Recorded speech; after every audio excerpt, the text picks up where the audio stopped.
నా కొడుకు ఫ్రెండు. అయితే ఒక 5 లక్షలు తీసుకుండు వడ్డీగా.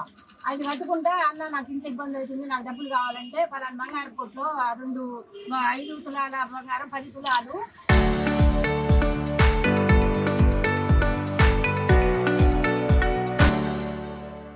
బిస్కెట్లు ఉన్నాయన్న 5 లక్షలు ఇస్తే ఇస్తాడు అంటేను ఎక్కడున్నాయి నాన్న అంటే బంగారం కొట్లు ఉన్నాయమ్మా, ఆయనైతే గ్యారంటీ చెప్పిండు. మరి అంటే సరే నాన్న మరి ఇట్లాంటివి జరుగుతాయి కాబట్టి మనం జాగ్రత్తగా ఉండాలంటే బంగారు కొట్టు అని చెప్పిందమ్మా.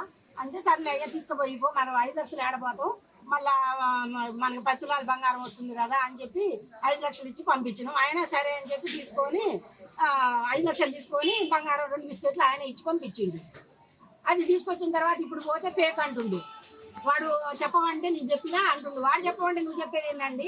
నువ్వు చెప్పడం వల్లనే నా కొడుకు డబ్బులు ఇచ్చిండు, లేకుంటే నా కొడుకు ఎందుకు ఇస్తాడు? ఇదేంది ఇప్పుడు ఇట్ట పేరు మారుతున్నావు అంటే, అవునమ్మా నాకు ఆయనకి 100 లావాదేవీలు ఉన్నాయి, బంగారం నాకు వాడు పెట్టి నా దగ్గర ఎంతో బంగారం పెట్టిండు, నేను అందుకే చెప్పినా ఏంది ఇప్పుడు అని అంటుండు. ఇప్పుడు ఏం చేయాలి, మేమేం చేయాలి? నా కొడుకు నా కోడలు అలలు వచ్చినాయని బాధపడుతుండ్రు. మేమేం పెద్ద ఉన్న సంపన్న సావుకారులం కాము. నా కొడుకు బ్రాండ్ షాప్లో పనిచేస్తేనే మాకు వెళ్తుంది. ఆ బంగారం కొట్టాయని మేము నమ్ముకున్నాం. ఆయన మా కాంటోళ్ళు గౌడ్స్ అంటే మేమందరం ఒక కుటుంబం లాగా ఉన్నాం. మేము మాకు ఆ కుటుంబం మాకు కాంటోళ్ళు అంటే మాకు ఎక్కడ లేని అభిమానం. మాకు అట్లాంటి కాంట అయినా మమ్మల్ని మోసం చేశాడు. అసలు వాడు ఎవడో కానీ పోర్రా బయటికి పోర్రా అనపోయినా మేము వాడిని నమ్మపోయాడు. నా కొడుకు నమ్మపోయాడే. నా కొడుకు నిన్ను చూసి నమ్మిండు. వాడికి ఆల్రెడీ 5 లక్షలు ఇచ్చి మళ్ళీ 5 లక్షలు మళ్ళీ ఎదిరిస్తావా మేము? నువ్వు చెప్పవాడికే మేము ఆ బంగారం తీసుకున్నావు. ఇవాళ పోతే నువ్వు బంగారం చూడక ముందుగా నువ్వు ఫేక్ అని అన్నావు.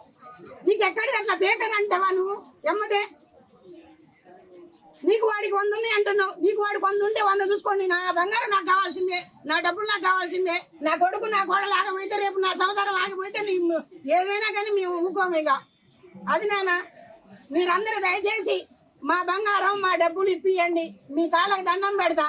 డబ్బులు ఇవ్వట్లేదు ఏమి అని అడిగితే బిస్కెట్ ఉంది గోల్డ్ షాప్లో, అక్కడ 5 లక్షలు ఇవ్వండి బిస్కెట్ మీకు ఇస్తామన్నారు. సరేలేని గోల్డ్ షాప్ అని పనిపోతే మా దగ్గర 1 ఇయర్ నుంచి ఇక్కడే ఉంటుంది, వడ్డీ కూడా ఇస్తున్నాడని కాగితాలన్నీ చూపించి గోల్డ్ నిజమే అని తీసుకోండి అని చెప్పి మా దగ్గర 5 లక్షలు తీసుకొని బిస్కెట్ ఇచ్చినాం. ఇప్పుడు పోయి అడిగితే ఆయన మాకు 1 గంట క్రితం మమ్మల్ని ఇవ్వమంటే మేము ఇచ్చినాము, మనకు తెలియదు అని ఇప్పుడు అంటున్నాం. ముత్తూట్లో ముత్తూట్ ఫైనాన్స్ లో ఉంటాడు మా వారి ఫ్రెండ్. 5 నెలల క్రితం తీసుకున్నాం ఈయన దగ్గర. ఆయన కాడికే సాయిరం జూనియర్స్ కే వచ్చి షాప్ లో నుంచే తీసుకున్న ఆ షాప్ కే వచ్చి నగర్ లోని గాంధీ పార్క్ నందు టిఫిన్ సెంటర్ లో టిఫిన్ చేసి 40,000 మా అమ్మాయికి బాగలేదని చెప్పి క్యాష్ తీసుకున్నాడు. ఫోన్ పే చేస్తే ఫేక్ ఫోన్ పే కొట్టి 40,000 తీసుకొని పోయాడు. ఇక్కడ ఇట్లా హుజూర్నగర్ లో అట్లా 7-8 జరిగినాయి. నేడింజర్ల మఠంపల్లి హుజూర్నగర్ లో నుదుటికి శివనామాలు పెట్టుకొని యూనికార్న్ బండి మీద స్పిడ్స్ తో తిరుగుతున్నాడు. ఆ వ్యక్తిని హుజూర్నగర్ లో ఎలాగైనా పట్టుకోవాలి. Local to global news at your fingertips. మీ చేతిలో ఒక ఆయుధం. Download Raw TV app. Media legend Ravi Prakash is back.